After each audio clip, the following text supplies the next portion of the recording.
Helwick on the line. You can catch him on Hustle Belt and also Underdog Dynasty on SB Nation. We have him on here also to talk Texas football because Steve has covered Texas for quite some time and has some pride there as a University of Texas grad as well. All right, Steve, here we go. Tom Herman.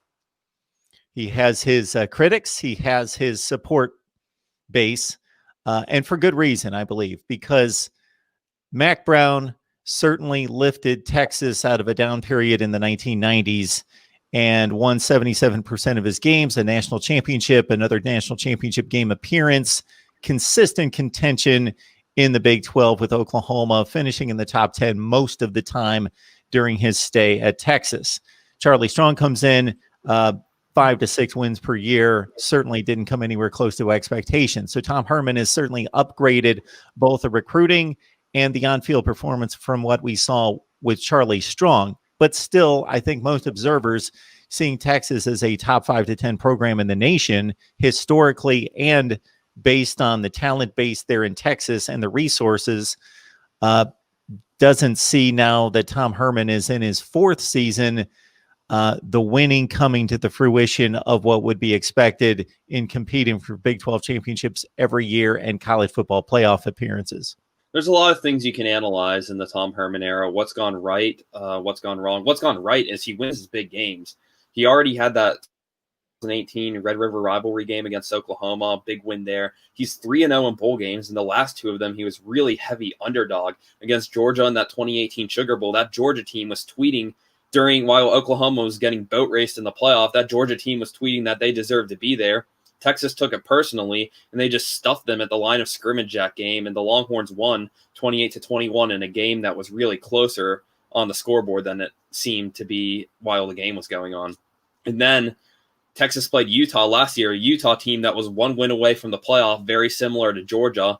And they fall out of the New Year Six, go to the Alamo Bowl, and Texas just pounds them. It wasn't even close throughout the entire game. Texas just kept sacking Tyler Huntley in that game. Joseph Asai and the Texas defense really made a statement, and the Longhorns finished ranked for the 2nd straight year, something you weren't seeing in the Charlie Strong era with all those losing teams.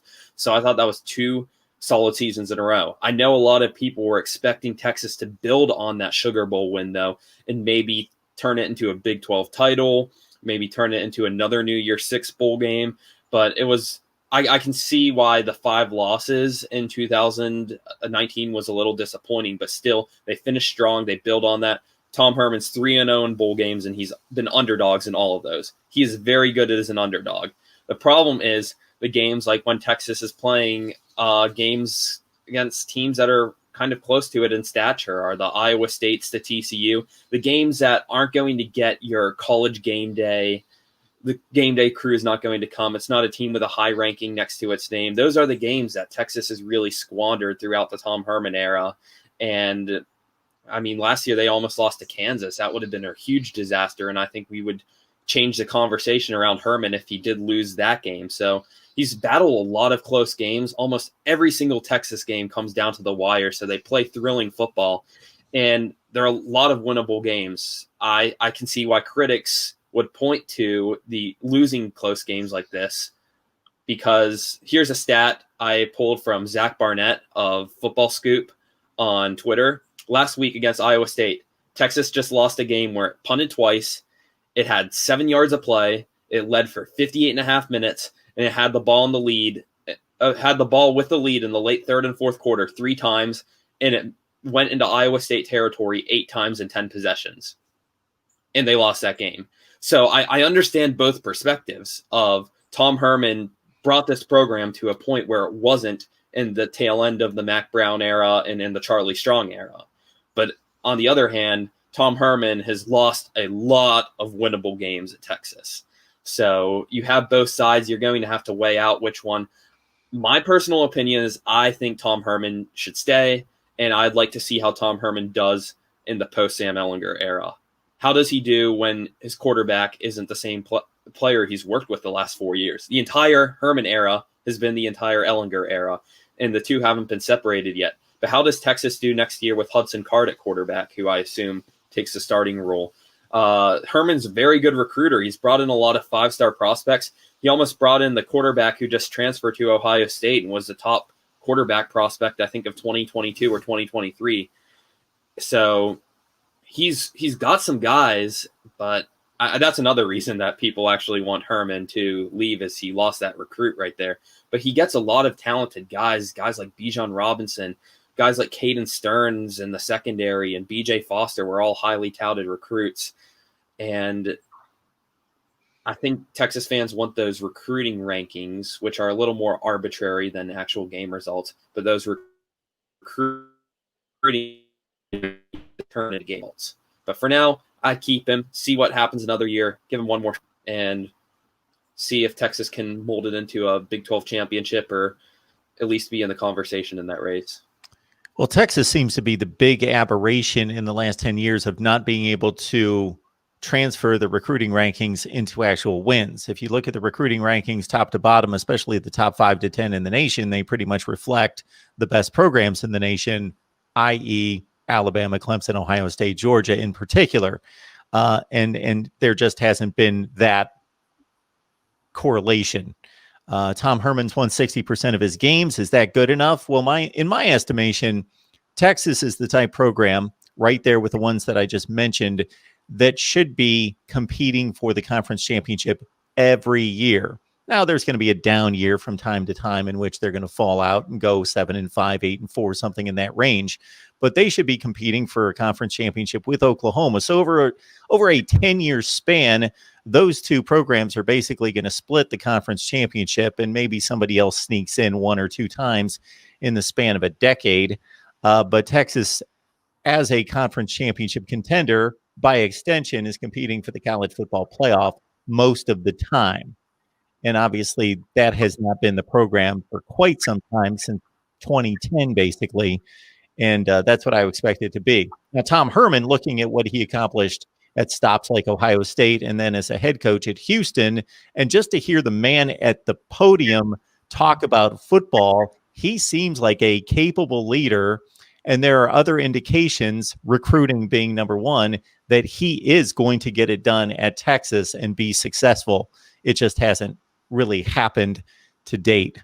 I thought that Sugar Bowl win was a huge mark of success, a top 10 finish for Texas. I don't think anybody expected that coming out of the year in 2018, especially with a loss to Maryland. So I know it gets made fun of all the time on Twitter every time Texas loses. I thought Sam Ehlinger absolutely deserved that "we're back" that he launched after that Georgia game, because Texas did that. Nobody had them beating Georgia. They were 2 touchdown underdogs in that game. They won a New Year's Six Bowl. They made a Big 12 championship, and they finished in the top 10.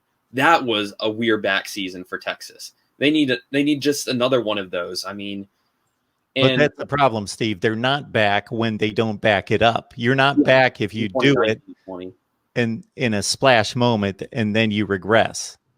Yes. And then another thing was just, you said that they should be competing for Big 12 titles every year, which I can see why some people say that just based on recruiting rankings alone. But when the Big 12's existed since 1995, and they've won 3 titles.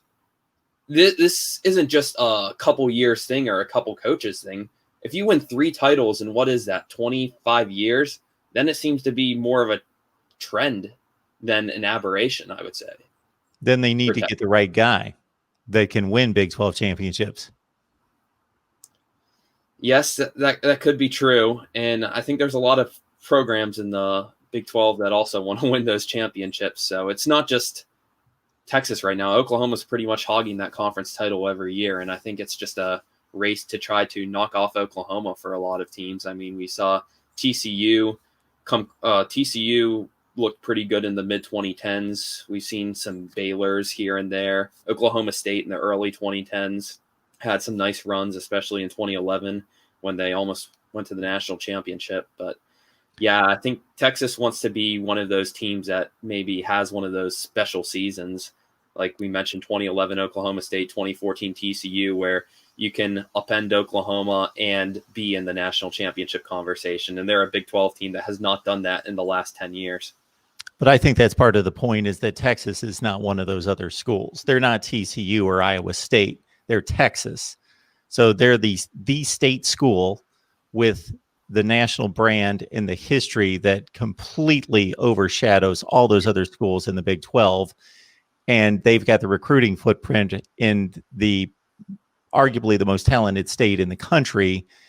And therefore, the championships are expected. And a special season for an Oklahoma State or a TCU shouldn't be a special season at Texas. Ohio State, Alabama, Clemson, they're not saying any of their seasons are special seasons. They're just another season. Michigan, in a similar fashion, is demanding and wanting championships out of Jim Harbaugh, even though they really haven't won championships, none in the Big Ten since 2004.